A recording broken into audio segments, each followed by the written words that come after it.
మనిషి కోతి నుండి ఎదిగినప్పుడు అది పరికరాలు లేదా అగ్నితో మొదలైందని మనం అనుకుంటాం. కానీ ఒక ట్రిప్తో మొదలైందని అంటే నేను మాట్లాడేది ఒక మెటఫర్ కాదు. మనిషి పరిణామ చరిత్రలో ఉన్న అత్యంత విచిత్రమైన సిద్ధాంతాల్లో ఒకటి చెప్తుంది, ఎర్లీ హ్యూమన్స్ సైకెడెలిక్ మష్రూమ్స్ తినడం వల్లే వారు అభివృద్ధి చెందారని. దాని పేరు స్టోన్డ్ ఏప్ హైపోథసిస్. ఇది ఒక వైల్డ్ ప్రశ్న అడుగుతుంది. సిలసైబన్ అనే మైండ్ ఆల్టరింగ్ కెమికల్, అదే మ్యాజిక్ మష్రూమ్స్ లో ఉన్న పదార్థం, మన చైతన్యాన్ని ప్రేరేపించిన మొదటి స్పార్క్ అయి ఉంటే ఇది సైన్స్ ఫిక్షన్ లా అనిపిస్తుంది. కానీ ఇది మన క్యూరియాసిటీ, ఇంటెలిజెన్స్, ఎవల్యూషన్ గురించి చాలా లోతుగా తాకుతుంది. Welcome to grey matter network. నా పేరు వివేక్. ఈ వీడియోని చివరిదాకా చూడడానికి ప్రయత్నించండి.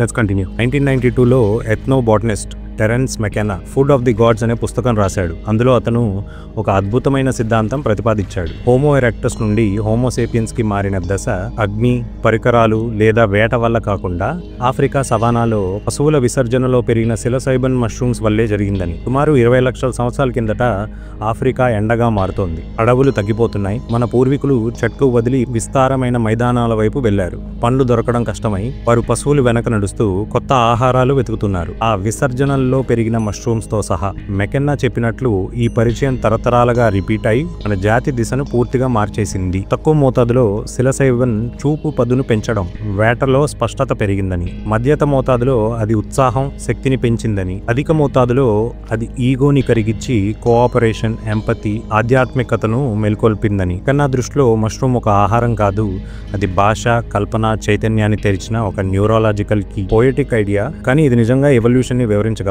2017లో మైకాలజిస్ట్ పాల్ స్టెమెట్స్ అతను దాన్ని కల్పనగా కాకుండా సాధ్యమైన బయోలాజికల్ హైపోథసిస్ గా వర్ణించాడు. అతను గుర్తు చేశాడు, మష్రూమ్స్ జంతువుల కంటే చాలా పురాతనమైనవని. 240 కోట్ల సంవత్సరాల పాత లావాలో ఫంగల్ ఫాజిల్స్ కనపడ్డాయి. 140 కోట్ల సంవత్సరాల పాత ఒక పూర్తి మష్రూమ్ కూడా కనుగొనబడింది. దాంతో ఫంగస్ భూమిపై తొలితరం మల్టీసెల్యులార్ జీవుల్లో ఒకటని తేలింది. మనం వాటి నుండి సుమారు 650 మిలియన్ సంవత్సరాల కిందట వేరయ్యాం. కానీ మైక్రోస్కోప్ లో చూస్తే జంతు కణాలు, ఫంగస్ కణాలు దాదాపు ఒకేలా కనిపిస్తాయి. మనం ఆక్సిజన్ పీలుస్తాము, కార్బన్ డైఆక్సైడ్ విడుస్తాము. అవి కూడా అలాగే. మనకు వచ్చే వ్యాధులు కూడా కొన్ని వాటికి వస్తాయి. మరి మనకు అత్యుత్తమైన యాంటీబయాటిక్స్, పెన్సిలిన్ లాంటివి కూడా వాటి నుండే వచ్చాయి. అందుకే నిజానికి మనం ఫంగస్ నుండి పూర్తిగా విడిపోలేదు. స్టామెట్స్ అంటాడు, సిలసైబన్ న్యూరోన్ లో పెరుగుదలను ప్రేరేపించి తరతరాలుగా ప్రవర్తనలో మార్పులు తెచ్చి ఉండొచ్చు అని. తను గుర్తు చేస్తాడు, మనిషి మెదడు 2 మిలియన్ సంవత్సరాల లోపలే రెండింతలైంది. ఇప్పటికీ శాస్త్రానికి మిస్టరీగా ఉన్న పరిణామం. అతను అన్నాడు, సైకెడెలిక్స్ కూడా ఆ జంప్ లో ఒక పాత్ర పోషించి ఉండవచ్చు అని. శాస్త్రం ధృవీకరించిన విషయం ఏంటంటే సిలసైబన్ అనేది ట్రిప్టమిన్ అనే పదార్థం. ఇది మన మెదడులోని సెరటోనిన్ రిసెప్టర్స్, ముఖ్యంగా 5-HT2A రిసెప్టర్ కలుపుతుంది. దీంతో డిఫాల్ట్ మోడ్ నెట్వర్క్ అనే ప్రాంతం, మన ఈగో మరియు రొటీన్ థాట్ ని మెయింటైన్ చేసే భాగం తాత్కాలికంగా భంగపడుతుంది. ఆధునిక పరిశోధనలు చెప్తున్నాయి ఇది న్యూట్రల్ ప్లాస్టిసిటీ, కనెక్టివిటీని పెంచుతుంది అని. డిప్రెషన్, ట్రామా, అడిక్షన్ వంటి వ్యాధుల చికిత్సలో సహాయపడుతుంది అని. అంటే సిలసైబన్ నిజంగా మెదడును మార్చగలదు, కానీ ఎవల్యూషన్ ని మార్చేసిందనే సాక్ష్యం లేదు. ఎవల్యూషన్ వంశపారపర్య లక్షణాల మీదే పనిచేస్తుంది. మష్రూమ్ తినడం వల్ల కలిగిన అనుభవం గంటల పాటు ఉండొచ్చు, కానీ అది డిఎన్ఏని మార్చదు. ఆ ప్రభావాలు తరతరాల పాటు కొనసాగి కన్సిస్టెంట్ సర్వైవల్ కి లేదా రీప్రొడక్షన్ కి యూజ్ అవ్వకపోతే న్యాచురల్ సెలెక్షన్ దాన్ని స్థిరపరచదు. అంటే సరళంగా చెప్పాలంటే మష్రూమ్ ట్రిప్ కి కొత్త జాతి పుట్టదు. అయినా ఈ హైపోథసిస్ ఇప్పటికీ నిలిచే ఉంది, ఎందుకంటే ఇది మనిషి జిజ్ఞాస గురించి ఒక సత్యాన్ని పట్టుకుంది. ప్రతి పెద్ద ఎవల్యూషన్ చేంజ్ అన్వేషణతో మొదలవుతుంది. ఆహారం, ప్రదేశం లేదా చైతన్య రూపంలో. ఇతర జంతువులు కూడా మత్తు పదార్థాలను ప్రయత్నిస్తాయి. బబూన్స్ పాడైన పండ్లను తింటాయి.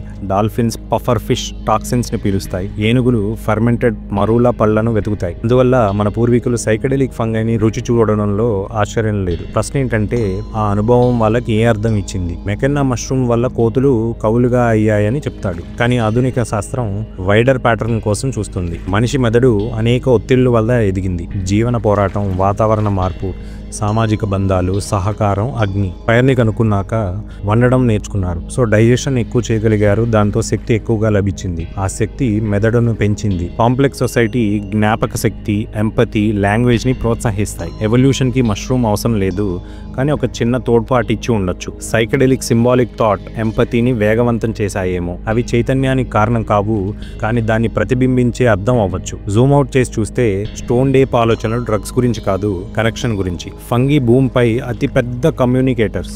వేల కిలోమీటర్లు పొడవైన మైసిలియం నెట్వర్క్స్ చెట్లను మరియు రీసైక్లింగ్ని కలుపుతాయి. మష్రూమ్స్ తినడం అంటే తాత్కాలికంగా ఆ నెట్వర్క్స్లో మర్జ్ అవ్వడం, భాష కన్నా పాతదైన ఒక ఇంటెలిజెన్స్తో మళ్ళీ కలవడం. అందుకే సిలసైబన్ అనుభవం కొత్తగా కనుగొన్నదిలాగా కాకుండా ఏదో మర్చిపోయిన విషయాన్ని గుర్తు చేసినట్టు అనిపిస్తుంది. చైతన్యం తన మూలాన్ని తానే గుర్తించినట్టు. అయితే సైకెడెలిక్స్ మనల్ని మనుషులుగా మార్చాయా? బహుశా కాదు, but it they help us see what human means very possibly. Mushroom మనకు చైతన్యం ఇవ్వకపోయినా చైతన్యం అంటే ఏమిటో గుర్తు చేసింది. అది ఒక వ్యక్తిగత స్పార్క్ కాదు, ప్రకృతిలో నేసిన ఒక సామూహిక అవగాహన క్షేత్రం. మెకన్నా ఆలోచన ఇప్పటికీ ఒక హైపోథసిస్, ఒక శాస్త్రీయ థియరీ కాదు. సైకెడెలిక్స్ మన పరిణామాన్ని మార్చేశాయి అంటే ఎటువంటి ఫాజిల్ డేటా, జెనెటిక్ సాక్ష్యం లేదు. పోయిటిక్ లెన్స్ తో చూస్తే అది అద్భుతం. Maybe awe, wonder and altered perception played their part too. Paul Stamets ఫంగీని the overlords and underlords of our ecosystem అని పిలుస్తాడు. అది నిజమైతే మనం వారి నుండి వేరు కాదు, మనమే వారి కొత్త ప్రయోగం. మరి ఇప్పుడు ఇవల్యూషనరీ టెస్ట్ ఏమంటుందంటే ఎంత దూరం వెళ్తామన్నది కాదు, మనల్ని నిర్మించే నెట్వర్క్స్తో మళ్ళీ ఎలా కలుస్తామన్నది. Because the future of consciousness may depend not on what we create but on what we remember we are. అప్పటిదాకా నేను Vivek. Please like, share and subscribe to grey matter network. Thank you.